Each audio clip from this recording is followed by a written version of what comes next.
In this chapter, I'm going to give you some of the very important writing tips which you should not neglect. So let's jump into tip number 1. Avoiding too much space between the words. As you can see from the example I have given here, which of these looks right?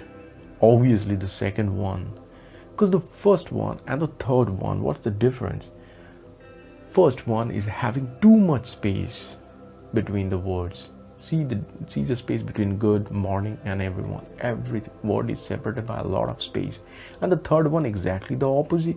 It is having no space. So you should not make too much space, or there is no space between the words. These both things you should strictly avoid. And the second one, it is absolutely perfectly proportionate. Now the tip number 2, that is avoiding too much space between the letters of a word. So you can see I've taken one example, good morning. So which of these two looks correct? Obviously the second one looks correct, because the first one, see the letter, see the space between the letters of that word good and the morning. It's heavily spaced.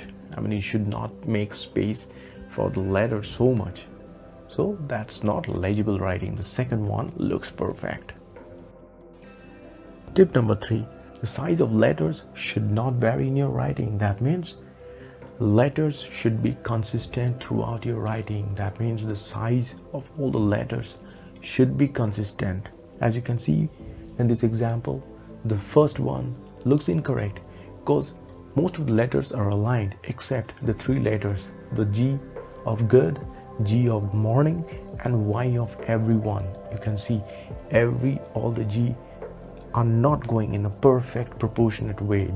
This first G looks perfect, but the second one looks very long and the Y looks very small. So everything should be aligned in the same horizontal line. Now go by the next last one, which looks correct. See the G and Y are exactly proportionate throughout the writing. So you should maintain your consistency in all the letters. Tip number 4, complete each letter properly. This is one of the most common mistakes people make. Even I make this kind of mistake. But we need to rectify this, because when we are writing in full flow, we often stretch some words, and an examiner won't be able to understand that word. So you should not stretch any word, like writing and morning, the example which I've taken. You just have a look at this 2 examples which I have written. The first writing, see the N, does it look correct? It is being stretched, as it happens during the course of exam. But try to have a cross check while you are done with your writing, so that it should be legible enough. Because 1 and 2 words, if you miss like that, the entire word will be changed and the examiner won't be able to understand what you are writing. So always give a cross check after completing a sentence, that whether every word is perfectly written. See the second one, all are clearly visible. N is clearly visible, and first one, it's not legible. So always complete word perfectly. Now tip number 5 and the last one, practice writing in notebook, blank paper, diary, journal and whatever writing notepads you have.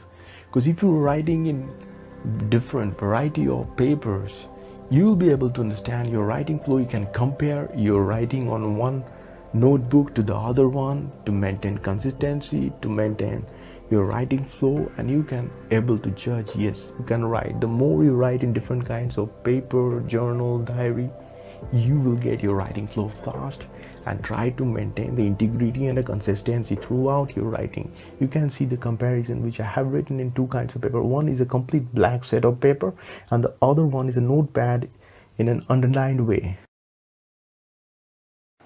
So this concludes the chapter. Thank you.